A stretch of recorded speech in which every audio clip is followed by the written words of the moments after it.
Hey guys, welcome back to the Napkin Notes podcast. I'm your host, Elizabeth Evans. You guys, we have a little bit of an unprecedented situation today. We have our first male, our first dude on the podcast, and I couldn't be more thrilled because not only is it our first guy, it's also our first international conversation. Yes, Napkin Notes is going international, you guys. Today's guest is the one and only Craig Cooney, which you may know as the Daily Prophetic on Instagram. So for the last 7 years, he has been the pastor of Hope Church in a place called Craigavon, which literally, as I'm saying this out loud, I'm realizing it's his name in the city. So maybe that was part of the Lord's plan all along, but it's just south of Belfast, which honestly, I have no idea where that is in Ireland, but I'm sure it's lovely. Craig will have to tell us about it at some point in time. But since 2018, Craig has grown his Instagram account, which all kind of happened on accident. He just wanted to learn Instagram, and he's grown the account now to 115,000 followers. But the mission is still the same. Simply create a place to encourage God's people through daily words of encouragement backed up by Scripture. So obviously the name of his Instagram handle includes the word prophetic. And if that's not a word that you're really familiar with, I love how Craig described it in the episode. And so I wanted to share that here with you before we dove in. He says, when you get a prophetic word, often God is reaching into your future and he's pulled it into the present to say, this is what is possible if you will obey me, if you walk in my ways. And I just love that he phrased that. And so I want to share with you a recent post of his that he posted on November 14th, just so you can get an idea of his writing, sort of like I did in the Clear episode. So let me read that to you now. He pulls a scripture from 2 Kings 6:1. See now, the place where we dwell is too small for us. And he goes on to say, stop trying to fit into places that you have outgrown. It's exhausting and you will never be effective there because your actions are increasingly detached from your heart. You keep going through the motions, doing what you've always done because that's what people expect of you. It's what you expect of you, but it's a false expectation. It's starting to take more and more effort and energy to get less and less done. It feels forced and inauthentic. It's just not working. And you're starting to flatline and lose all passion for a life you once loved. You've done nothing wrong. You have not lost your way. You have just grown, developed, matured, and you're ready for more. Don't allow others to confine you or pressure you to fit a certain mold. It's okay to have changed. It's okay to not love things that you used to love. It's okay to no longer feel alignment with people that you were once close to. It's okay if your relationship with God looks different than it did 5 years ago. It's okay to not be quite sure of what's next. Is Christ still your everything? Does your heart still burn for him? If so, move forward with confidence and courage, knowing that the Spirit will order your steps and direct your path. The Lord is bringing you out of a narrow space and into a broader place. Stop trying to fit into places that you have outgrown. So as you can see, Craig really writes words that speak to our hearts, and it kind of just puts to words what we're feeling. He makes navigating the spiritual world and hearing God's voice so not weird and so normal, because it truly is our birthright as Christians to be able to hear directly from God. Today, Craig and I are breaking down 3 to 4 ways of how to get out of feeling stuck if you're in a season of transition. And I think there's going to be a word or two in there specifically for you. The one that is listening to this, I know that there was a few in there specifically for me. My favorite was probably when he said, what might feel like God's punishment is actually a promotion, because how God provided for you in one season might be different than it is in the next. That so much spoke to me. And so if you guys feel like if you feel like you are currently in a season of transition and you're feeling stuck, I do really hope that this conversation speaks directly to your heart. And be sure to stick around until the end. Craig tells one of my favorite stories. I don't think that he's told a lot of other places as well, but you'll see here I have the tension of transition and the threshold. This one has been my current and daily quiet time in the mornings. And so I definitely suggest getting these off of Amazon. You can follow him at the Daily Prophetic online on Instagram. But you guys, without further ado, here is my conversation with Craig Cooney. My background, about my first degree was in marketing and advertising, so there's always been that business sense with me. But I mean, that was back. I graduated from college in 98. I got my first email address that year. I used the internet for the first time that year. And so it was Was that still hotmail.com? Listen, the exact same one as I'm using right now. It is no, seriously. If it's not broke. It is, if it's not broke, and it looks so unprofessional, and I don't care. Yeah, There's that bigger literally, things to worry about. I tried to get Craig Cooney, and an Australian had got that, and he kept getting my emails at the time. I remember because Those he dang used to send me Australians. them. And then, yeah, and so I mean, this is kind of how Daily Prophetic even came about. So I've always maintained a bit of an interest in marketing and things like that. And 2018, I knew Facebook, obviously, but all the kids were talking about Instagram. And I thought, you know what, I'm just going to learn Instagram here. And I started a page called Daily Prophetic just to learn Instagram. And The most spiritual of reasons. it really was. There was no angels river dancing. It was just, and within weeks, it just started to explode. And we had been through a very Wow. significant transition in the year before that. So I began to just share about that, and it began to get traction. And yeah, and there's a little phrase that we were talking about, or your evergreen question. There's a little Yes. phrase that I have that I kept leaning into, and so I'll not spoil it, but Mm. that kind of progressed through then the first book, The Tension of Transition, and through just everything that I'm doing now. But It I, just started I, with the thought you wanted to get on I Instagram. want to learn Instagram. That was it. And I just said, Lord, what do you want to say to your people? And I used to write it down in little yellow boxes on Instagram. And I blocked all my friends and family from it because I was so mortified that they would see it. Like a good Uh, starter creator does, yeah. imposter syndrome to the extreme. And I mean, the thing is, everything you do new, you have imposter syndrome. Yeah. It never goes away. Imposter syndrome is simply a sign that you're stretching and growing. Yeah. If you never have imposter syndrome, you're dying. Um, and so every part of this journey has been imposter syndrome. And but I've just kept leaning in, and Wow. here we are. What was that? 6 years ago, and Okay. like you starting your podcast thing, it you start to realize after a while, goodness, this is bigger than I thought it was going to be. I mean, I named my company Elizabeth Evans Media because I never thought it would be bigger than just me. So it seems like I was really self-centered in naming it, but it was actually I thought so little of myself. I didn't even put intention into the name of it. So now even my like email is elizabeth@elizabethevans.co, and it I sounds like I know. just love to hear my name all day And long, but I'm trying to I figure didn't out that intend. transition at the minute of trying to, because I'd love to coach more in the corporate sphere as well. I've been brought into some business Oh, things recently around transition, but Daily Prophetic isn't the most suitable for that. So, corporatedly marketable. Yeah. so one more Um, question. You said, I'm sorry, just one more question. You said that no, you I love thought this. that where you live right now is possibly a temporary kind of provisional thing. Yeah. What did you mean by that? When I left Nashville, I think it surprised everyone, and honestly, I think the fact that it was Austin really surprised everyone too, Hmm. because while people kind of view them as like sister cities, from an aesthetic perspective, they're very different. And I've actually found the people to be very different. But I did feel like when I moved to Austin, I felt like I heard the Lord say 2 years. That's what I mean by transition. But if you were to ask me what's next, I have maybe like a 5% answer. I don't know if you've gone through the 6 stages of transition that I talk about, where number five is kind of dreaming and discovery and desire. And it's about really starting to excavate the desires in your heart. What would you love to do? I think desire is something we shy away from in the church because we say the heart is deceitful above all things.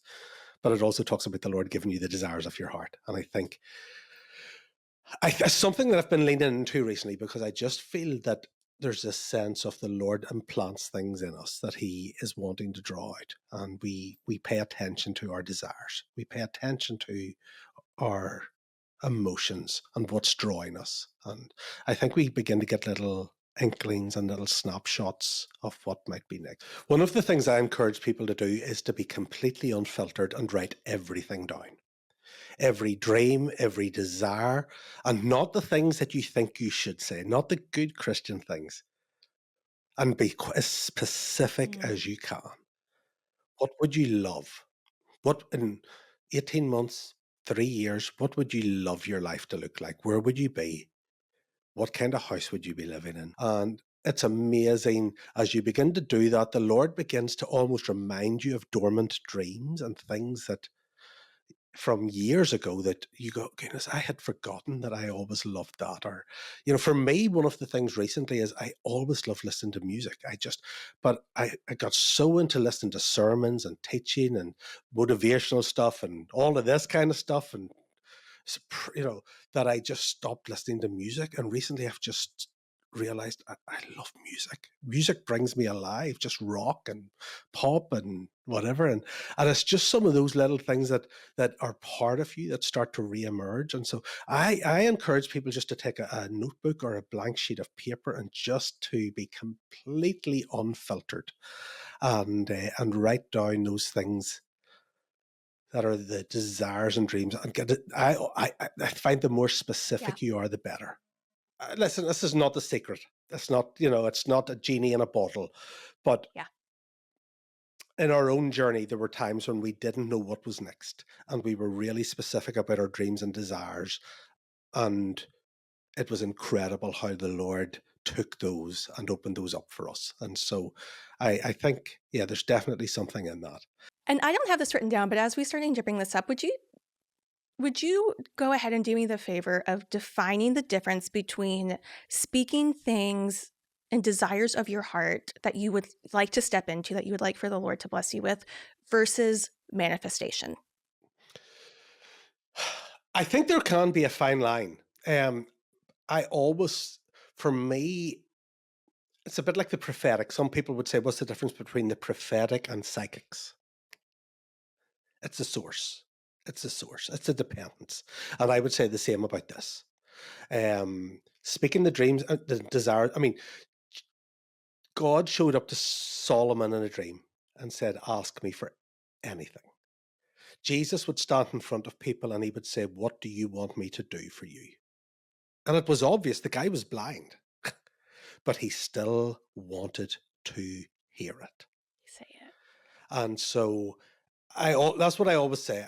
It's not the secret, but I believe that this things like the secret are counterfeits probably of the real thing.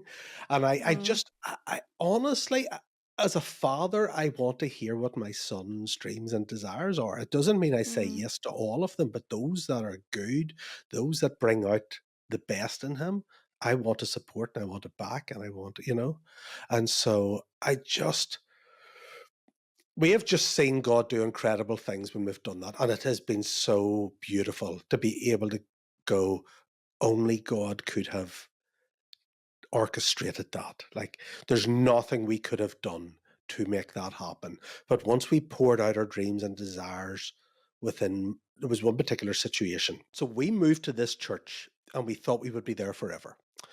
It was a church that was about to close. It was a really well-known church, and it had gone through a very difficult period. It was about to close. It was down to 50 people. They were broke, and we were asked to go and lead it. And we poured our lives in there, and God moved powerfully. Hundreds of people came to Christ, and honestly, I thought I would be buried in that church. I thought we would be there forever, but something shifted after about 3 to 4 years. And Mhm. there was a number of things that happened. There was no one thing, but sometimes there are just a number of little incidents that happen that begin to shift something inside you. And we began to wonder, will we be here forever? And so we began to start to think about what next. And one of the things I always say is if you're constantly thinking about what next, it's a sign that you're probably not going to stay that long where you are.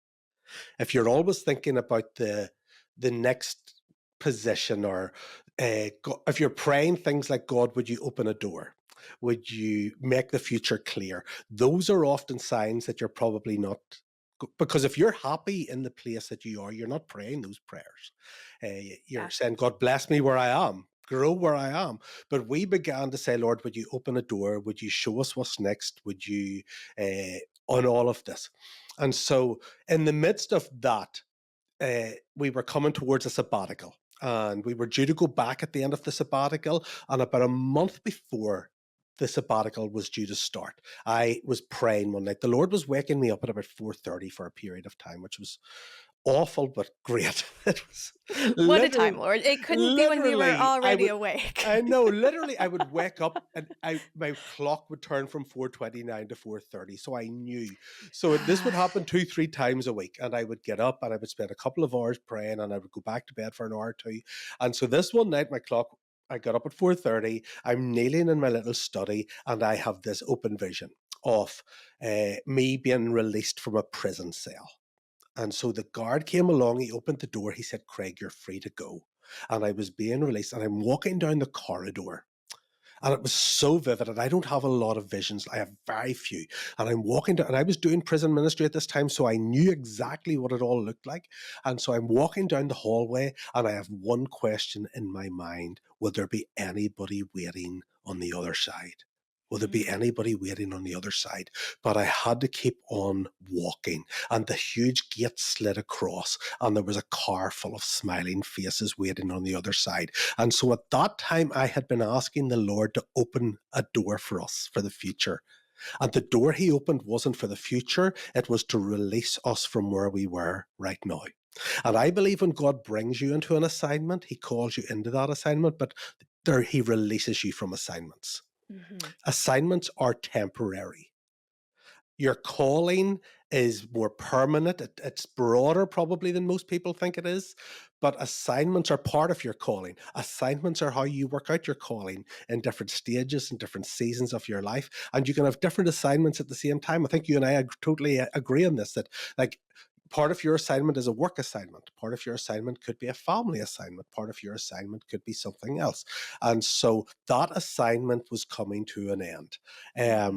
um, and so we I had that vision, and God was telling me I needed to leave that place, and we'd been sensing it for a while, but I was trying to be a good husband and a good father and be 'Cause you're a responsible. provider.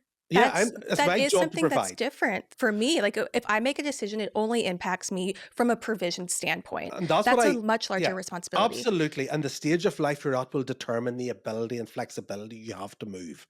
And so as a 40, what, 41, 42-year-old dad, husband, I was trying to, and I'm very strong on being a male provider in our house. And so I knew the Lord was speaking to me, but I was being disobedient. I was trying to play it safe. And so we were due to take our sabbatical, and then we were keeping our options open to come back to the church, even though we knew God was calling us out of it. But here's the thing, when you're not obedient in those situations, sometimes God begins to increase the pressure a little bit. And so I didn't write about this in my early books because it was a little bit raw at the time. But what happened was, in that month, then after that, just relationships just began to fall apart. People who we thought we would do life with forever, people who we loved, our best friends, just all of that began to fall apart. Overnight, unexpectedly, inexplicably, just things began to crumble to the point where we decided we can't stay here any longer. We don't want to be here. This isn't healthy for us any longer. And so we ended up resigning. And I think that's what can happen sometimes, is that if you're not obedient, the Lord won't force you, but he will increase the pressure a little bit sometimes. And I always say the pressure has a purpose. The pressure has a purpose. Yes. It's not to harm you, it's to position you where he wants you. Um, and so in the end, we just resigned. We just said we're leaving. And it felt quite sudden for the church because we couldn't express everything that had gone on in the background. Sure. But we wanted to keep we wanted to protect ourselves and the church. And so we just kind of slipped off. After pouring our lives into this place, we slipped off. We went on sabbatical for 4 months. And at the end of that, like I said, we had no idea what was next. We had no clue. God wasn't showing us anything. But I was still holding on to this vision. You've got to keep walking. There'll be something waiting on the other side. And so we just wrote down our dreams and our desires to live in this little community in the north coast of Ireland, to work in this church, to be within walking distance of the beach, and all of Mm. this. And so we rented a house in that area. I got offered a job in that church, and here's the thing. Here's the thing, but when I met that pastor for coffee, and he offered me the job in the church, and then he offered Becky. He basically said, "Write your own job descriptions." Um, at the end of it, this was a church that was in revival at this time. I mean, people were coming, 20 people were coming to faith on the streets every day. You would have paid to work in this church. Wow. It was just incredible.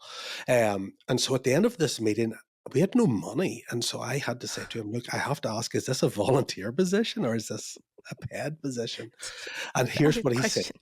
Here's what he said. He said, Craig, 4 months ago, before you even moved, we had a board meeting in the church, and the Holy Spirit prompted me to say to the board, can we set aside a full-time salary just in case Craig and Becky Cooney ever move to this area?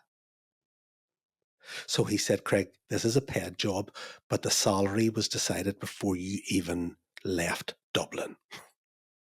Wow. I normally cry when I tell this story because it's just People were waiting on the other side. people were waiting on the other side. But I can tell you, in that last week of our sabbatical, when nothing was opening up, I was holding on to the promise on one hand, and I was experiencing this tension and fear on the other. Yeah. And the two can go hand in hand. I know, God, what you've said, but right now it's coming down to the wire, and I'm not seeing any of it. And I was trying to get jobs in food companies, in the assembly lines, just whatever it took to put food on the table. Wow. And nothing. And I turned on my old phone from Dublin, and there was a text message from that pastor that he had sent the day before, and God had somebody on the other side. God had it all taken care of. And we spent a year there, and it was beautiful, and it was healing, and they were the most wonderful people. And at the end of that year, then we moved to the church that we're in right now. And we've been here for just over 7 years, and it has been just such a great experience for us. I love that it still makes you emotional to talk about. Oh, I just there's certain things in your life where you just they're the defining moments, these pivotal moments where you go, how can I ever doubt God again? And even throughout that year, how God provided. I was sharing with somebody yesterday, just or over the weekend there, the, about 3 months into that, we just ran out of money. I mean, between the two of us, we were earning a low salary in the church, but um, so there was one weekend where it was halfway through the month, and we just had no money. And I didn't say anything to my wife because that's my responsibility. And but I'm praying about it. I'm just saying, Lord, we've no money, and we need to put food on the table. And it was a Friday night, and at about 9 p.m., I got a text message from a guy from a previous church who I hadn't seen in about 8, 10 years. And his text message just said, "Can I have your bank details?" And I just said, "If you're trying to scam me, there's nothing there." And I sent them to him, and within 5 minutes, he had put £500, which is what, $700 in my account. So that was Friday night. Sunday morning, which is what, 36 hours later, I'm walking out of church, and a guy who I hardly knew walks up and hands me an envelope.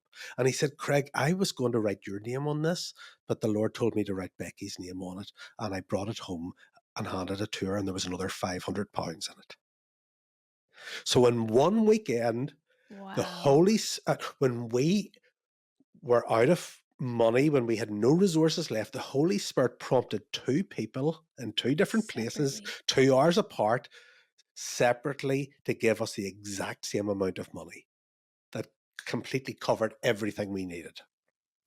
And what a testament to those people as well listening. There was something you said at the beginning of your book, and I'll have to pull it up, but not only hearing from the Lord, but actually acting on it, to have Yeah. the courage and boldness to actually do it, to provide that for you. Like, what a blessing that they will always be a part of your story. I was with that first guy recently, and we were having breakfast, and I said, I just thank you so much for what you did. And he said, I don't remember. He literally didn't remember. And I said, you have no idea. That was And so but testimony. I think about, I wonder how many other times, I wonder even for me how many times God has prompted me and I haven't acted. Um, how he's asked me to speak something or say something or call someone or text something. And he found two people that weekend who were willing to say yes. They gave him his And it was yes. a sacrifice. That was a lot of money. Yeah. But they were both. I wonder if he had asked other people even before that, and they hadn't. But the eyes of the Lord search to and fro throughout the earth to find those whose hearts are fully devoted to Him. And I think the Lord is just constantly searching for people who will say yes. And when he finds them, he delights in them. And so we just, there's these moments where you just see God's hand and God's provision. And they, like I said, there are these defining moments where you just, and I do always get emotional because I just, it was a difficult season we'd come out of, and we just saw the Lord's faithfulness and his kindness and his provision again and again and again. And you know what? We still see that, but we see it today in a different way. I don't get £500 checks anymore because I don't need them. Um, Right. and one of the things I often talk about, I That's a good talk point. about when the Israelites entered Canaan, one of the first things it said is the manna stopped. The manna Mm, stopped. For 40 years, God had provided manna in the wilderness because that's what they needed. But one of the signs of entering a new season is God begins to provide in a new way. that's a good word, Craig.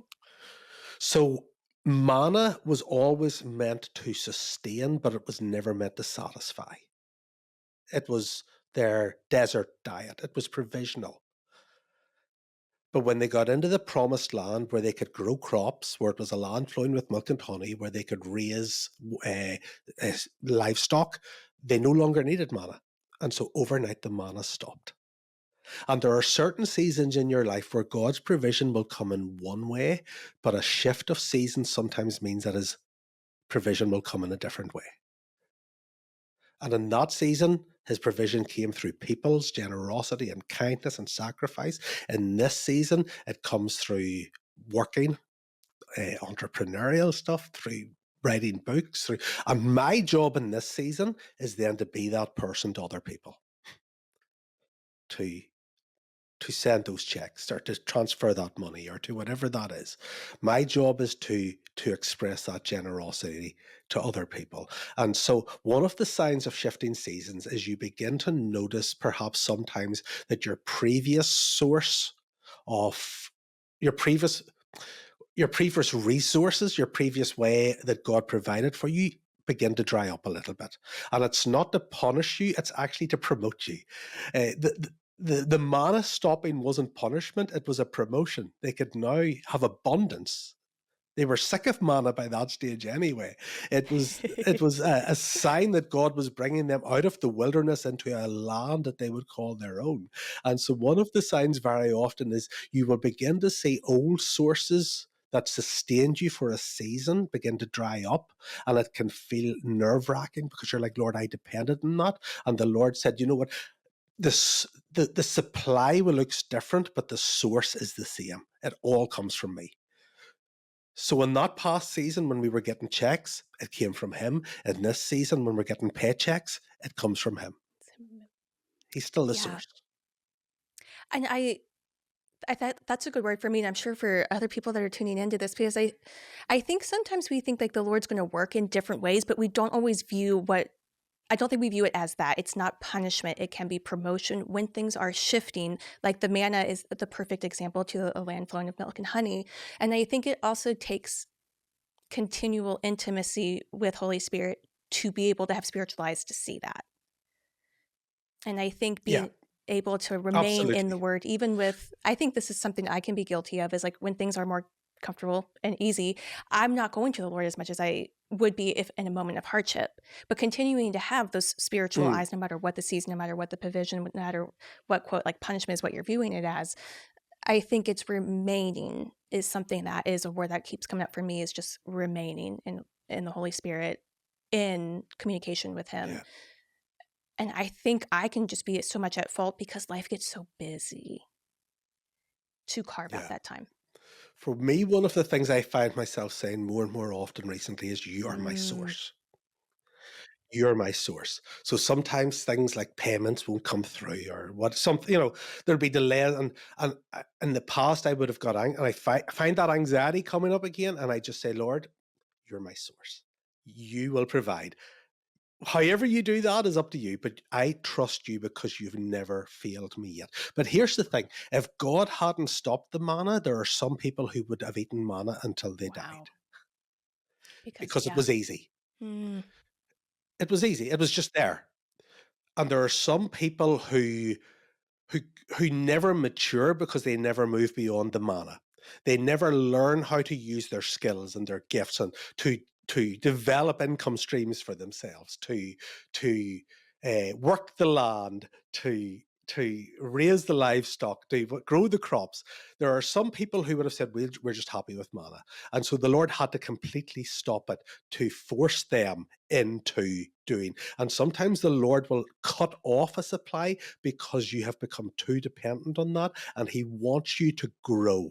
He wants you to grow. But one of the things I often say about stuckness is sometimes stuckness is a sign that we need to grow in some area.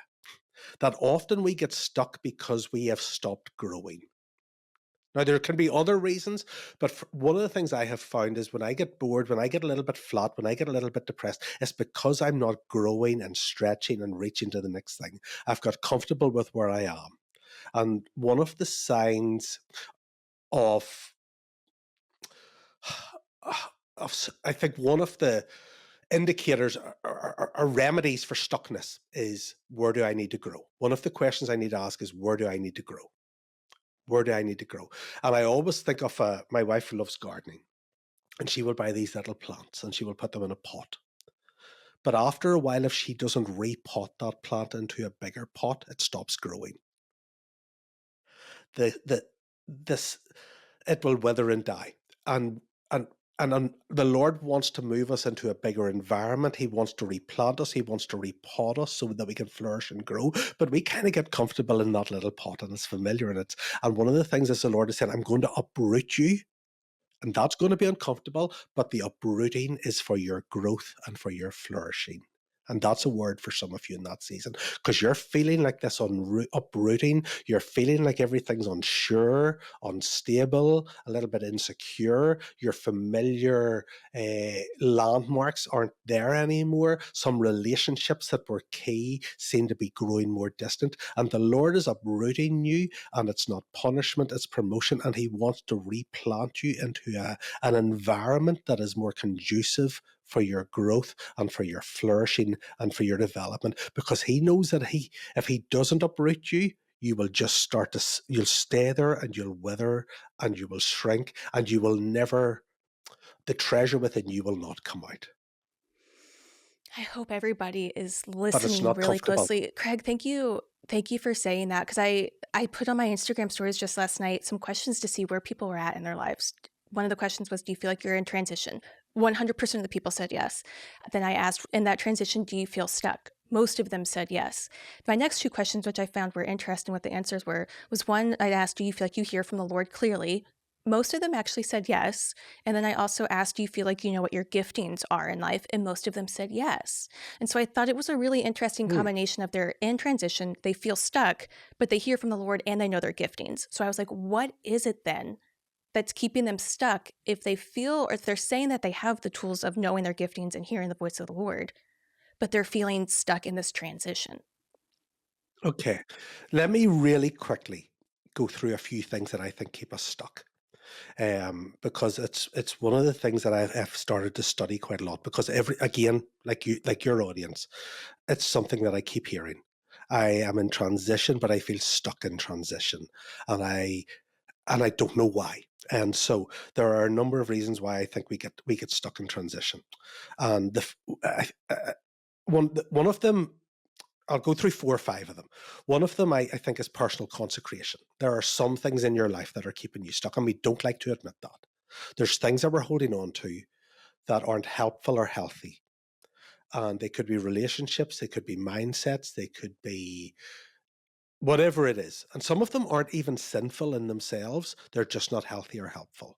And we have become so comfortable and familiar with them that we won't let them go. And so um we were on vacation a few weeks ago, and we were at the airport, and my little boy Elijah, his bag went through the x-ray machine, the security machine, and they called him to the side and they opened it and they pulled out the biggest pair of scissors I've ever seen Oh in my my gosh, life. this is dramatic. I mean, you could have cut like a tree with these things, and they were just his craft. He loves crafting and all this sort of stuff, and he didn't know how they got there. But he said, "Can I not take those with me?" And they said, "No, you cannot take those on the plane with you." And his little face dropped. But in that moment, he realized he had a choice. He could keep his scissors, but he wasn't going Oh God. anywhere. or he could relinquish his scissors and go to the destination that he wanted to get to. And I think, particularly in this season, the Lord is being, there is an increased, I'm trying to think of the language around it. There are things that we have been carrying for a long time that he has been giving us grace to let go of. He has almost turned a blind eye. And I don't mean he turns a blind eye to sin, but there's been just kind of sense of, but I think in this season, there's a sense where he is saying, you can't take that with you. I can't let you carry that with you.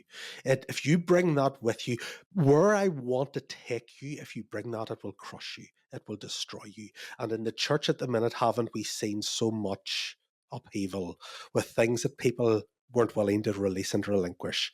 And when they get prominence, when they get promotion, when they get position, those things are the things that trip them up and cause huge. And so I really do think this is a season where the Lord is saying there are some things that you're holding on to that you can't carry with you. Let me tell you a little story. When I didn't get married till I was 34. Okay. That I provides me hope, Craig. I always thought I'd be married by 27. Me too. I just Actually, had I 27 had was this number in always my that head. number. Yeah, me Oh, too. I always thought 27. 27 came and went, 28, 29, 30, 31. And I was always the guy at the weddings where they didn't really quite know where to seat him at the table. Oh, yeah, I feel that. The spare. I was the spare. And particularly when you're a pastor, it even gets more, because I was ordained at 30. So it Hadn't even thought gets about more that. awkward because you have a lot more weddings and then they don't know Yeah, where to seat the pastor who is single. And they're trying to there's think, more well, eyes on you. will we put them beside, Aunt Bertha here, who is divorced and has three of her own teeth, just in case And there's a you're like, I want to be on connection? the dance floor too. Yeah.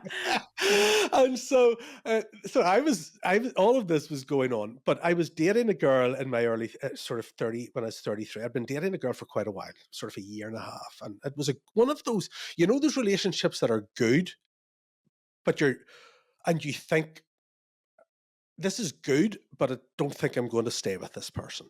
But it's not bad enough to break up, but deep down, you don't think it's going to go the distance. But if I'm being really honest, it felt better than being on my own. And so it felt better than sitting on my own and watching the X Factor on a Saturday night. And so I It's a kept good this show. relationship going that was good, but I knew it wasn't God's will for me, deep down. And there was this girl in my church who was about 15 and she was very prophetic. And she came up to me one day and she said, Craig, the Lord spoke to me about you. And he said, you're holding on to this relationship. And because you're holding on to it, your hand is closed. And he has somebody for you. But because your hand is closed, he can't give them to you. And if you will open up your hand will be ready to receive. Now, that all sounds wonderful, but I didn't have any guarantees. And so my thought was, what can we not swap? Like rather than me release and having it just an empty hand, could we not bring the other person along and there can kind of be this? It's like a little magic I mean, trick, like a little I'm sleight of just being hand. really honest here at this point. No, And yeah. but we know that's not how the Lord works. And so eventually, we went our separate ways and she met somebody and she's married. And 2 months later, I had my first date with my wife. And 4 months later, we were engaged. And 9 months later, we were married. And we're now 15 years married. And I always think back to that thing, that person, but it could be anything, but I was holding on to, where the Lord was saying, I'm trying to prise your fingers off this and you keep holding on to it because you think it's good, but I have something so much better for you. And I think some of us get stuck because we're not willing to release something good. Because there are many good things that aren't sinful. This wasn't a sinful relationship. It wasn't a harmful relationship. It just wasn't the one that God had for me. And so sometimes I think we get stuck because there are things we're holding on to that we're not willing to release. I think other times, let me just go through one or two more.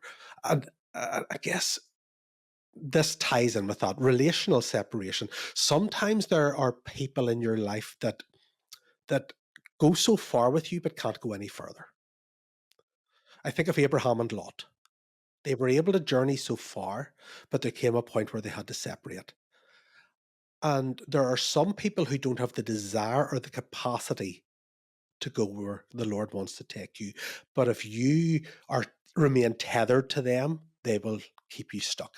And often we talk about being unevenly yoked, and we think about Christians and non-Christians. And that's absolutely the context that Paul writes, is don't marry an unbeliever. But you can be unevenly yoked with a Christian. If you're going one direction and they're going a different direction, I mean, Abraham and Lot were both from the same, they were both from the same family.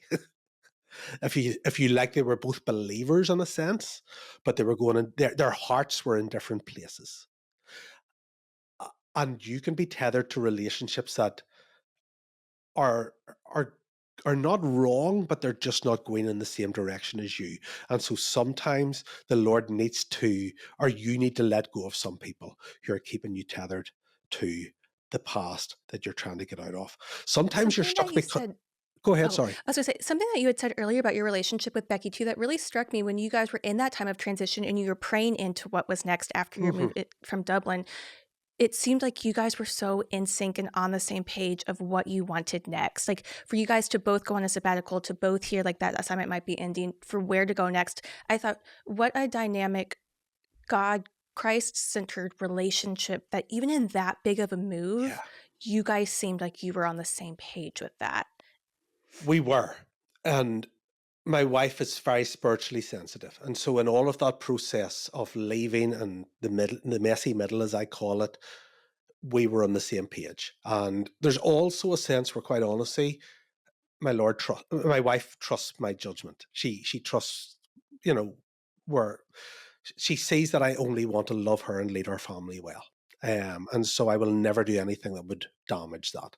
And so I think there's a dynamic there as well. But we're very much on the same page in those things. And I think that's really important because sometimes actually couple or somebody will message me and they'll say, I feel this call to this, but my spouse doesn't. I feel this call to move across the country, but my spouse doesn't want to. And I say, then you don't move. You pray for your spouse, because if the Holy Spirit is speaking to you, the Spirit can speak to your spouse as well. But your covenant of marriage is more important than that ministry opportunity or whatever it is you want to pursue. And so I do really believe that there has got to be a synchronicity in all of that. And I think that's really important. Hey guys, Elizabeth here, popping in really quickly. If you are thinking, I like what I'm hearing and I'd like to start my own podcast, you are in the right place at the right time, friend. Doors are now open for enrollment to my 8-week podcast creation cohort. Yes, if you have been dreaming about launching your podcast for a year, 2 years, some of you, I know it's going to be even more than that. Now is your time because I am here to help you through an 8-week program, an 8-week bespoke program that is to take you from podcast idea all the way to launch day. I've been producing top ranked podcasts for the last 6 years, and now I am taking my one-on-one service proprietary frameworks into a group cohort to help as many people as possible get their voices heard. Inside the cohort will be 5 training modules for everything that you need to know from idea to launch day, from editing, recording, branding, promoting, you name it, we're covering it. But you will also be receiving live facilitation sessions from me, along with other fellow creators, to make sure that you get across the finish line. And let me tell you, if you've been thinking about starting a podcast for a while, right now is the time. You've seen that podcasts are making headlines and making waves, and now is your time to create your show. So if this sounds interesting to you, head to elizabethevans.co/podcast cohort to learn more, or you can click the link in the episode notes on this episode. Doors are now open for enrollment and hope to see you in there, friend. Click that link in the episode notes today. So we've talked about consecration. We talked about holding on to things too tightly. What are a couple other ways to get unstuck or identify what's keeping you stuck if we're in a moment of transition? For me, one of the other ways to get unstuck is what I call future inspiration. It's actually Ooh. seeing the possibility of what your future could look like. Because we live in silos, we tend to live in what I call sometimes a 3.5 mile universe, where we are in this bubble and we haven't been exposed to the next level or the next stage. And so it's very hard to see what the next stage can look like. And so sometimes we're stuck because we think this is all there is in life. This is as far as I can go. This is the sum total of what I can have ambition for. And so to get outside of that circle, to get outside of that bubble, to get outside of that comfort zone, to go to places you mightn't normally go, to expose yourself to places and people, healthy places and people that are Yeah. above you and beyond you in the area that you would like to grow, can be really healthy. And so, what I have tried to do, even Northern Ireland, where I live, is a very small little place. And as I Okay. talked about, I think earlier, that we tend to think small, and we tend to, it's just we don't have a good attitude towards success and growth, and so I have been really seeking around to get around people who are at the next level. And in His grace, God has put me in rooms with people who are doing things at a much higher level than I'm doing, both in business and in ministry. Yeah. Recently, I found myself in a room with 5 or 6 fitness influencers who are multimillionaires, and there was one of them was a believer, and but it was just this beautiful moment of me praying that God would put me into spaces where you feel almost unqualified to be there, Yeah. but you know that you're there for a purpose. Recently, we were in Australia visiting. And I lead a church of 300, 350 here Mhm. in Ireland. I was asked while we were out there to preach in a church called Hillsong, Yeah, that's a which big one is, for sure. yeah, 3,000 people. So it was Yeah. a 10x. It was a 10x. Yeah. And so That's a it was jump. that sense of God putting me in a space that was so much bigger than where I am, and standing on this platform of Mm. a church whose music I have listened to for 30 years. And so sometimes God exposes you. And I think even if you're looking for a biblical example, David is anointed to be king. Where do we find him in the next chapter? He's in the palace beside the throne playing the harp. He's not on the throne, but he sees what he's He's watching people close. come in and out of the royal court. He's watching how a king makes decision. He's watching the sort of things a king does. And so God exposes him to his future before he gets there. Mm. And so what I try to do is I try to find people who are living the life that I would like to live. Sometimes Mhm. that's in mentorship. Yep. Every year I join at least one mentorship group, Okay. sometimes two, of people, and they can be in different areas, but they're areas that I want to grow. So it Mm. could be the prophetic, it could be in personal development, it could be in business, whatever that is. But every year I invest in my own personal growth, because for people who are where I want to be. When did And you start doing that? only in the last probably 3, 4 years. Okay, so it's kinda recently. It's kind of recent, Yeah. but it has been one of the best investments that I Okay. have made That's a good word for in me. most cases. Yeah. It is an investment, but it is every year. It's one area particularly. Mhm. So this year I wanted to grow in the prophetic, particularly. So I one of the major worldwide prophets out there. I pay money every month and I go through mentorship with them. Yeah. The last year it was more about personal development, and there was a group there that I invested in, and so each year I just and so that helps me get unstuck, Yeah. because again, stuckness is an invitation to grow. Back to Yeah. what we said earlier, when you're Yes. stuck, it is saying there is some area that you have plateaued, you've had a wall, you've had a glass ceiling, and so you need to break through that, and you need to see what your future could look like. And so definitely I have found that getting inspired for what the future might look like, getting around people who are living at a higher level. And sometimes I say to people, for you, it could be as simple as going to a nicer hotel than you normally go to, buying a nicer Wow. pair of shoes than you normally buy. You can Yeah. take that as a prophetic word, Elizabeth. Um, My family will love this is gonna be their new yeah, favorite episode, Craig. but for me, so again, let me just take a sec. For me, I grew up with a poverty mentality. Yeah. You, I was brought up with you only ever just had enough and no more. Mm. And my whole life that has followed me through. My parents were Oh, wonderful; they did well, but for what one of the things we did was you finished everything on the plate, yeah. even when you were full. You kept eating Don't because you waste didn't it. waste food. Yeah. Yeah. And so a year or two ago, I found myself getting annoyed with our son Elijah when he would leave anything on the plate. Interesting. And I always struggled with my weight my whole life, and my son was Mm. starting to get a little bit pudgy and starting to get Mm. self-conscious about his weight. And he's only 12. And so I Gosh, realized I was awareness. simply repeating the script with him. I struggled to give. I always didn't think we would have enough. Every time I always lived just above broke or just above debt. And so I realized a few years ago there's something needs to shift in me with this. Wow.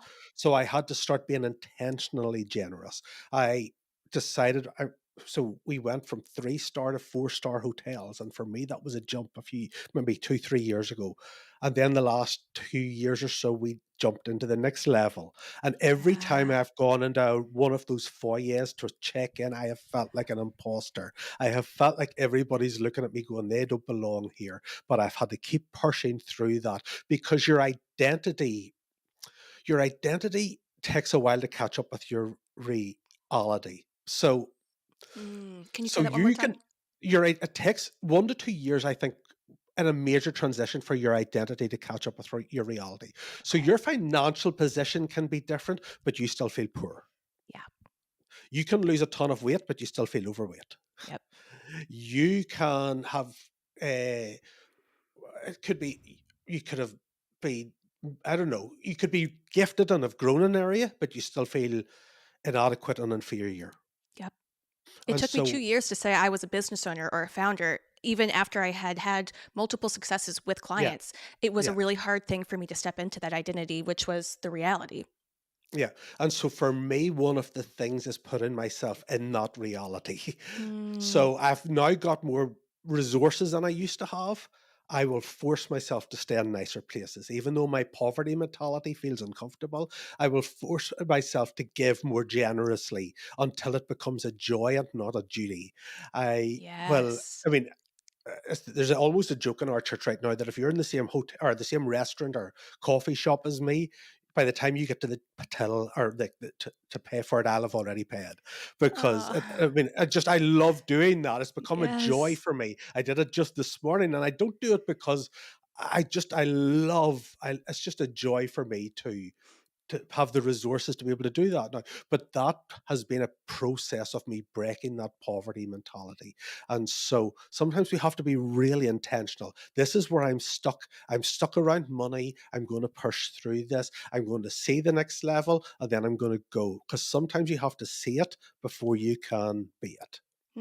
Was there a moment when you came to awareness that that was your relationship with financial means? Was there something that happened, or was this a slow piece of awareness that just started to roll out? There were a number of things that happened. One, and this is quite embarrassing. So I'm an assistant pastor in a church. This is 10 years ago, maybe Okay. 15 years ago. I'm an assistant pastor in a church. I preach on tithing, and about 6 months later, the senior pastor comes and says, he says, Craig, I've been looking into the finances and I don't have much record of your giving. I'm not saying anything because I can't even imagine what I would do if I was in that position, Greg. And he was so gentle about it. Yeah. But I believed in giving and generosity. I always felt if I give, I won't have enough. Yeah. And so he was so kind and gentle with it. He was no way condemnatory. He tried to give me an out. He said, I'm sure you give, and I did give to the occasional thing. But from that point forward, I decided I'm not going to and I started tithing from that day forward. And I have Wow. never stopped tithing. Then there was a time probably 8 years ago, 7, 8 years ago, where for a month our family lived in a garage because we were between houses and we couldn't afford anywhere nicer. And Mm. so it was November, it was freezing, and we were living in a converted garage. And my son at that stage was 4 or 5. We were living out of suitcases, and I just thought to myself, I am never putting my family in this situation again. Mm.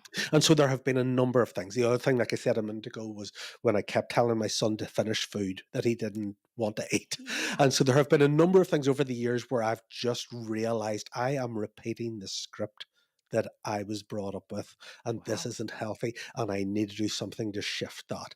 And so it was being intentional about breaking some of those things.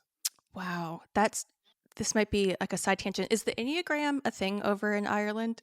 I've heard of it as something I'm not overly familiar with. Okay. Um, you have the number one rule of the Enneagram is to never type someone else, but there's 9 different numbers, and it's more so based on motives and fears versus like external behaviors. I'm a 5 on the Enneagram, which is very unusual typically for women. I met maybe like 1 or 2 other women that are 5s, but the narrative in your head is very similar to mine. And a 5's biggest fear is that we're going to run out of resources. So Mm. we start to hoard things. The way that I came to like awareness about the Enneagram, you've talked about a little bit in some of your books of like when you have a thought that's more wise and more knowledgeable than what you would come up with on your own, that's when you know the Lord's speaking to Yeah. you. Um, a lot of times the Lord speaks to me through dreams, which I've always said is like the laziest way for the Lord to speak to somebody because you have to do nothing. You fall asleep, like just go to sleep It's and the also Lord's gonna. probably a sign that you're talking too much during the day and he can't get a word in. But Not me, Craig. I could never be I know a I'm talker. talking about somebody Other else. Yeah. people, of course, yes, Yeah. yeah. But I woke up this specific morning. I was in Nashville. I think I'd only been there for like a year or two. And the thought that came to my mind was, you're hoarding your emotions. Right. And I thought, how interesting. These are thoughts I had never thought before. And so I Googled hoarding emotions. And the first thing that came up was a blog on the Enneagram, and it was an Enneagram 5. And so I think that's one of the fears that I'm always trying to overcome, whether it's, I don't want to show too much emotion because I won't be able to take it back. I don't want to spend too much because I won't get it back. It's always like, I always feel like I'm Mm. starting a little bit below baseline, below everybody else, because I want to make sure that I'm keeping everything intact. So But yeah. yes, with you saying some of those things, like it's such a word for me too, because I do think there's like I believe so much in giving, but it is one of those things that I have to continue to remind myself. It's not one of those natural things yet, but I do believe, kind of like you were saying, the more that we do something, the more naturally it can become And in it our becomes a DNA. joy. It becomes a joy. And it just becomes a lifestyle. And that's the Yeah. goal. It's not something you have to really think about. It's just I am a giver. I am a Yeah. generous person, as Yeah. opposed to I am someone who feels like I will never have enough. Yeah. Yeah. And so that mind shift changes. And even to the point where then once you go up a level, it's very hard to go back. So That's good. the example I use is the hotel let. Once you've stayed on a 5-star, it's hard to go back to a 4 3-star. You can do it. And last weekend I stayed in a grotty hotel. I was speaking some, but A what kind of hotel? a grotty kind of nasty hotel, but Grotty. grotty. It was just not. Sorry, that's an Iricism. It just wasn't. It I wasn't like the it. most pleasant hotel I've ever stayed in. Mm. But it's very hard to go back. And so when you become generous, it's very hard not to be. It actually becomes such a part of you that um that you you recognize it quickly when that stinginess or that poverty spirit starts to rear its ugly head. And it will come back, it will try to rear its head again. There will be moments Mm, when you whatever it is, when you are someone who is committed to growth, you will recognize when you have got too comfortable and you've started to become stagnant. yeah. That's probably one for that you would find where you get restless when you've stopped growing in some area where you start to feel a little bit, ugh. And I'm the Sometimes I same. wish I didn't have that. I wish I could Yeah, just be a little bit more content and a little less ambitious because, you can probably rest and sleep a little bit more that way. But yeah, it no, is something that I've absolutely. grown into. Yeah. So it sounds like number 3 was, being able to Yeah, project the future yeah. that you want to step into. And Is there one so, more that and you the can give us an last one, example? I mean, there's more, but I think for me, the biggest one is always internal limitations. And this ties Mm, in with some of what we were talking about. It is the fear. It is the imposter syndrome. We get stuck because we think, what will people say? I don't have what it takes. Others are more qualified than I am. Um, what if I fail? Everybody will think I'm an idiot if I do this. And so when I think about starting Daily Prophetic back in 2018, I I blocked all my friends, I blocked all my family. When I wrote my first book, I thought nobody's gonna. I felt like a huge imposter. When I wrote every book after that, I felt like an imposter. When I launched my coaching, I felt like a huge imposter. So at every stage of growth, you feel like an imposter. You feel like you feel like a fraud. You feel like people are going to figure out that you're not as good as, and it's not even that you think you're that good, that's the problem, but that you're not competent, you're not adequate. And the reality is, at each stage of that journey, I've had to push through that imposter syndrome. There's always, again, imposter syndrome is simply a sign that you're growing. Yeah. The only people who don't feel imposter syndrome or fear or all of those is somebody who sits around doing nothing all day because you don't. So you need to start reframing those things. I do feel fearful because I'm stepping into something new. I do feel uncomfortable because this is different.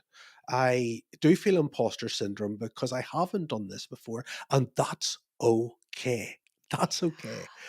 And so I have had to wrestle with insecurity, inferiority, imposter, inadequacy, all of that. Even sometimes it's false limitations and labels that have been placed on you, sometimes that you have placed on yourself, sometimes that others have placed on you, teachers, parents, people in authority, these limit, and so you have to keep, but these things become a script in your life that Yeah. can keep you stuck. And we're still living a script or something that was spoken over us 30 years ago, and we don't even realize it. Mm, those things do get imprinted into our hearts, and Especially by unnecessarily people in so. authority, people we look up to, Mm. people we trust. So I had two teachers that I remember. One teacher in like third or fourth grade wrote on my final year report, Craig can be overly emotional, because I had a meltdown one day in class and I couldn't Mm. stop crying. And I don't remember anything else they wrote, but apart from Craig can be overly emotional. So I began to shut down my emotions after that, because I saw emotions, as, particularly as a guy, as a sign of weakness, to the point where I think one of my girlfriends when I was in my 20s called me an emotional vacuum, which I took as a compliment, um, because I had succeeded in shutting down my emotions. No. And so, but I realized then as a pastor and as a husband and a father, that was not healthy. And so I've had to then redress that. So that was one teacher. When I was 16, 17, I began to feel a call to ministry and the stuff I'm That doing now. young. Yeah, yeah. 16, I was Wow. starting to speak and I remember speaking in my high school at, it was like campus crusade type thing. It was like a, and we had about 20% of our high school went to it. It was a big group of people. And Wow. this wasn't a Christian school. This is a public school. Secular. But yeah, so I get up to speak. I'm a 16-year-old in front of like 120, 130 of my peers, and I shake so badly, and I Okay. fumble my way through it, and I make a complete mess of it. And afterwards, I like literally want to cry. And my thought is, God, if you have anything in my future, it is not this. And Mm. Mr. Grant, the economics teacher, as I'm stacking chairs at the end, he said, Craig, can I speak to you for a moment? And I thought, goodness, it was bad. I didn't realize it was that bad. And Mr. Grant calls me into his classroom and he says, Craig, while you were up there today, the Lord spoke to me. He said, you are anointed to preach his word. If you will immerse yourself in the word of God, your voice will go out among the nations because the Lord's hand is upon you. And 30 years later, I'm living in the fruit of Mr. Grant's word. Two different teachers, two different one line statements almost, but two completely different outcomes. Wow, that makes me so emotional to hear. And I am so grateful for his obedience to say that to you in that moment. Because I don't know if I've told you this, I've been following you for quite some time on Instagram and receiving so much of your words. And so it's interesting to hear some of the backstory of the little deposits that were Hmm. put into your life to get you to this point, because the ripple effect of your words right now is so huge. And I know will only continue to grow.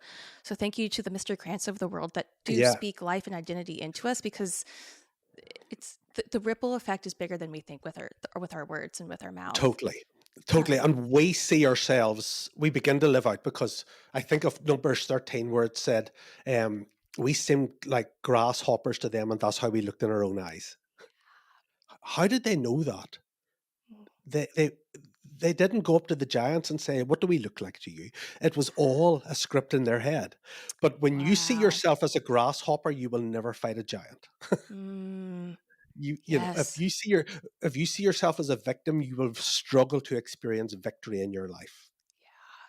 If you see Wow. yourself as somebody who doesn't deserve, you will find yourself struggling too. live a blessed life because you will self-sabotage in some way. And so Yeah. we need to rewrite those scripts that Yeah. have been spoken over us at different stages. And Yeah. it's a long-term thing and it's an intentional thing. And we need to uproot lies and replace them with the truth. Yeah. Were you brought up in a Christian household? It sounds No. like you were. Oh, you No, I weren't? wasn't. I wasn't. I Okay, was this is brought up in surprising a to me. yeah, no, I was brought up in a completely non-Christian household, Okay. and, my family went to church once or twice a year, Episcopalian. I am actually ordained Episcopalian, believe it or not, Okay. 20 years ago, and, but I went to a summer camp and got radically saved when I was a teenager, and What my kind of life summer just camp was it this? was just it was just literally a 4 or 5-day summer camp, Greg. in Ireland here, and I walked into a meeting on the last night. For the first 4 nights, I pulled down everybody's tent and just caused havoc and, just mayhem, and the last night I walked into the main meeting and just God radically saved me. And from that point onwards, everything shifted in my life. But it was a radical conversion. It was totally unexpected, and so yeah, How old were you at the time? I was just before my 15th birthday, just the Okay, end of and by junior. 16, you were speaking Y- at. Literally, so yeah, we so within in the next sort of 2 years, everywhere I went, I began I didn't I mean, I was brought up Episcopalian, so the prophetic was, like, something I'd never heard of, but everywhere I went, I kept getting these prophetic words. I have a Bible over here on my shelf, just I could nearly reach it, and the back of it is full of prophetic words from 1992 to 1994, where everywhere Greg. I went, somebody would I ended up in these sort of more Pentecostal charismatic settings at times, and I would be asked to stand up. You're going to be in leadership. God's going to use you to preach His word. And literally for 2 years, everywhere I went, it was like God was rewriting my identity and helping me to envision a future that I Yeah. could never have envisioned on my own. Because when you get a prophetic word, often God is reaching into your future and He's pulled into the present and He's saying, "This is what is possible if you will obey me, if you will walk in my Mm. ways."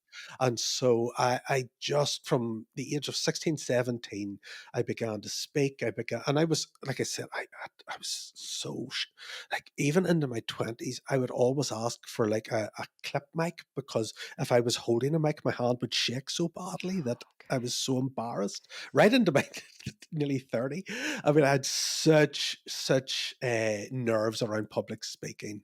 Um, but yeah, it just so Was that I weird for you going from being not even a believer to with like kind of immediately just receiving these prophetic words from people?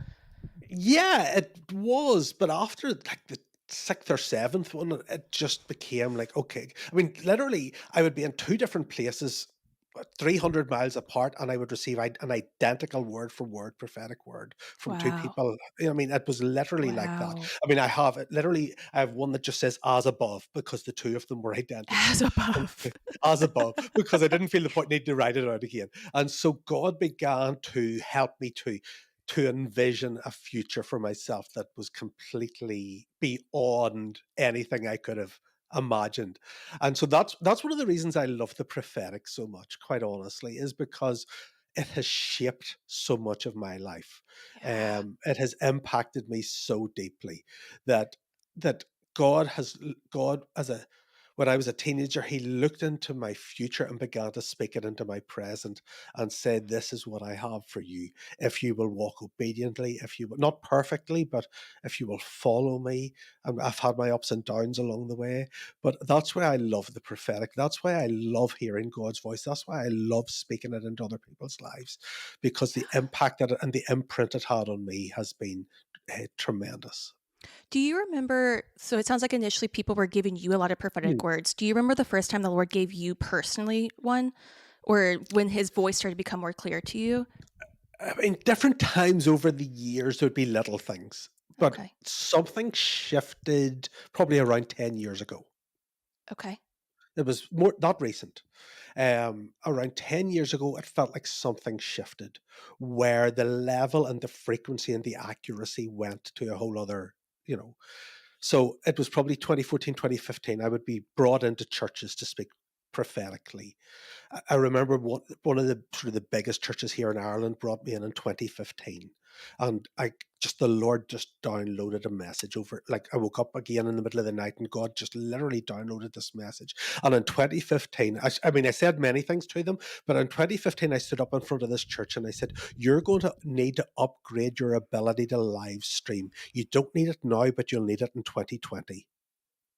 And I said this in 2015 to them. Craig, that's I had crazy. forgotten all about that until 2020 when they emailed me and sent me this. They had kept it. They had, made a transcript of it and written it down, and they were positioned for everything that happened then in 2020. And so things began to shift to a new level, probably 2014, 2015. Was And there something specific that happened, or it just was the intensity just inaccuracy turned up? I only began to really think about this in the last week or two, strangely enough, because I've been talking about this, and I was reminded of something that happened in 2014, where we'd been through a really difficult year. It had been the hardest year of our marriage, of our ministry. It was the most fruitful year in terms of seeing people come to faith. We were in Dublin at the time, and Sunday mornings, we every week we were seeing people come to Christ. But by the end of that year, that summer, I was just exhausted. And we Mm. went to one of our favourite spots here in Ireland that I've talked about earlier, on the north coast of Ireland. And we were driving home, and I stopped in a church in Belfast to just for Sunday worship. And the pastor, who's been one of my heroes of the faith throughout the years, Paul Reed, they started the church that we were visiting that day, and he's still one of my mentors. He was preaching that day. I was 39 years old, and I'm 49, so it was exactly 10 years ago. Mm. Because he was going through the decades of life, and he was just kind of saying, "This is what typically you experience in each decade." And then he was asking the people within that decade to stand up, and he would pray for them. And he said he was doing 30 to 40. And he said, anyone between 30 and 40 stand up. And like I said, I was 39, so I stood up. And I stood up, and Paul prayed that day. And something happened where it was like I felt this invisible cloak come upon me. And it was literally like a mantle or a coat came upon me. And I almost, and I just, it was the strangest thing. You know where it says they will be clothed with power from on high? It was almost like that. And then I sat down. He finished the prayer. I sat down, and I began to think I must have imagined that. That was my imagination. And the service went on. And at the end of the service, he called the prayer ministry team forward. And there was an older man, maybe in his late 60s, 70s, walked past, who was on the prayer ministry team. And he stopped as he walked past, and he said, "I saw what happened." And I said, "What did you see?" He said, "When Paul prayed when you were standing, I saw a cloak come down out of heaven and land on you." And I went, I felt it. He said, "Well, don't you doubt that." His name was John. I still remember John, his name was. He said, "I saw that, so don't you ever doubt that." And Mm. something I would say shifted from that day. And I've never actually connected the two things until very recently. And I Mm. was reading about mantles and different things just recently. And I felt like the Lord just placed something upon me that day, that shifted things. Definitely. I would look at that point in my life and say I began to speak with greater authority, with greater clarity, with greater frequency, in different areas at that stage. I'm so grateful that you dug into that those last couple of weeks because that's such a powerful story. Thank you. Thank you so much for sharing that. And that there was a witness to that is so like you can't Yeah, talk yourself I out would of have that. doubted it. I would have doubted it. Only I got to know this man a little bit afterwards. A wonderful man, and yeah, I remember, and he just said, "Don't you doubt that." And we have these moments in our lives, these moments where God comes close, where something shifts, where these pivotal moments. And at the time, we can think we imagined them, or we can underrate them a little bit. But I think if we were all to look back on our journey, we will recognize these pivotal moments where something shifted. And they may have been positive, like mine was there, or they may have been very painful at the time. But we all have these moments along the journey, these landmark moments where we go, something shifted, and my life has never been the same. They Wow. say that in your adult life you go through about 5 major life-changing transitions. Mm-hmm. And I would say that's right. That was You one know, of them. you go through 5 of these, life quakes, they call them sometimes, because your life is shaken up so differently. And it's almost like there's that's like the BC and AD, before Christ and all. It's almost like before this and after this. And I think if you look through your life, there will be these pivotal moments where your life changes and something shifts or something accelerates or or something changes. And sometimes they're painful. They can be divorce, um, they can be promotion, whatever it is. But we have these moments where God breaks in and something shifts, and things aren't the same again. I had a similar one, and I'll tell this, and then I'll ask you one more question. We can wrap up. It was when after I moved to Nashville. Actually, this was right before. So I was in Virginia. I was desperate to get out of Virginia, moved to Nashville, and I felt the Lord. When I went to go visit, I was with my mom, and we went to a random boutique. We asked for what's a good church, and they told us a church to go to. So my mom and I went to that church just for a random Sunday. Again, we were just visiting. During that time at that church, they said that they were having a conference in like 2 weeks. Um, and I felt a prompting of the Lord. And again, talking about finances and like being very scarcity mindset, I felt the Lord tell me, like, you're going to be new to Nashville. I wasn't released to be able to work remotely from my job yet, but I put a down payment on an apartment there while I was still having my lease in Virginia, because I felt like the Lord was like, I want you to put your finances where I have put the promise in your heart. So I was always so secure with my finances, did that, felt like I was called to go back to that conference. Again, no idea why. I'd only been to this church once. I didn't even have any furniture in this apartment in the city where I didn't know anybody, and I didn't know why God was calling me to Nashville in the first place. You and I haven't talked about this, Craig, but before I moved to Nashville, my health was very poor. I had just recently been diagnosed with like a Crohn's-like disease, and anything like thyroid stuff, any hormonal thing, allergies. Like at this point in time, I was very isolated because I just really couldn't even go out to eat. And so I had started working with a nutritionist. Finally, she's like my 10th provider. She was the only one that, after tens of thousands of dollars, she was the only one that was able to help me somewhat. But she was like, most of my clients are healed by now. Let's take a break. And then we'll start to pick back up later on. So that was kind of what was happening in this time of like me trying to transition to Mm, Nashville, going back to this church. I go to this conference. And you know how in conferences they have like two different tracks kind of going at the same time. Like they might have like the keynote at the beginning and the end of the day, and there's different tracks you can go to during the day. mm, So I was trying to decide on a specific track, and Dr. Josh Axe, I don't know if you're familiar with him. He's a holistic yeah. physician, but also a Christian, was having a track that day. And so I really wanted to go to that because the health was like my main concern. And I really felt Holy Spirit to tell me to go to the other one at the same time. And I wrestled with this, called my mom, because that's what I do when you're single and in your 20s at that point. And she was like, Elizabeth, listen to the nudge of Holy Spirit. So I go to that other track. I don't go to Dr. Axe's thing. And that was a hard decision for me because I really wanted to. But he goes through, he's kind of talking about the prophetic. And the prophetic was a very new thing for me. I was brought up Southern Baptist, pretty much conservative. And so in the church, but, Holy Spirit wasn't spoken about a lot. So the guy on stage is giving his little talk. And then at the end, he was like, I have a word for 3 people. So he goes through the first one from the stage, and you hear somebody crying at the end of him giving that talk or giving that word. Second person, same exact thing. You could tell that he was so accurate with his words and what he was saying. And the third one, he said, there's a woman here. She got a ticket really last minute.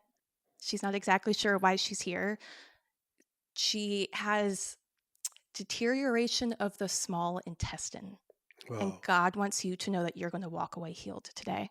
Wow. And there was only one other girl there that I had met while I was there that knew the severity of my condition, because everybody would go out to lunch in between tracks, and I couldn't, because I couldn't eat yet. And so she ran up to me and she was like, that word was for you. Like, I witnessed that with you. So very Mm, similar to what John did for you. yeah. Um, I didn't know what to do with that. I talked Mm, to him afterwards, the guy that gave the word, and he was like, Elizabeth, I wanted to say like a Crohn's like disease. He's like, but I didn't want to step away too far from, in case it mm, wasn't super accurate. And Craig, I didn't know what to do with that healing because I had watched everything I ate for so long. So ended up being able, after I left that conference, I still didn't step outside of eating anything outside of like my 6 foods that I knew were okay for me. But I went back to my 9 to 5 job back in Virginia. Once I got back, they said, you can work remotely. We're giving you the freedom to do that. I moved to Nashville a couple weeks later. My moving truck breaks down. And so I didn't have my pots and pans to make my own meals. And my mom was like, if we're ever going to try out this healing, now's the Yeah. time to do it. So went to a small restaurant in downtown Franklin. And I had garlic crab fries was my first like post I healing mean, meal. if you're going to go out there, go out, really push the boat in. Yes. And it started to snow outside, and my mom and I just cried because this had been Nothing. really No a re lifelong journey, Yeah. no reaction, and I haven't had any issues since. And it's one of those things where my grandmother, she's passed, she's part of the reason of the inspiration behind this podcast, but she called me Lisby. And she'd always call my mom and she'd be like, will you tell me that story of Elizabeth's healing again? And she just loved going back and remembering that. And so I think Yeah. sometimes when people ask me, like, how is your faith so strong? It's like, I've seen too much to go back. Yeah. He has healed me from something that I was battling with for so long. And I loved that there was another woman there that was able to witness what was going on. But it's a healing I get to continue to remember every day when I Yeah. can eat a meal or commune with other people. And that wasn't a luxury that I previously had. So thank you for letting me share that story. But it was a similar Yeah. thing of receiving a No, word absolutely. in And somebody you have else. these little rocks of remembrance throughout your life where, and we've talked about those already, where you know that God has been faithful, where you know that God has done something.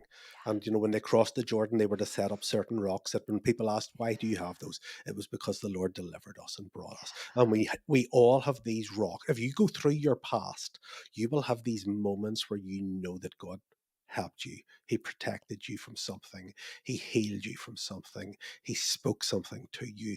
And we need to keep remembering as we look to the future, and it's so important to keep moving. We need to also remember his faithfulness, remember his goodness, remember his provision, remember his healing, remember his kindness. And not that we keep looking back, but we pull those things that God has done in our past into the present to give us faith and confidence to face the Yes. future. I think Sakar is the Hebrew word for to remember. So Yeah, faithful remembering.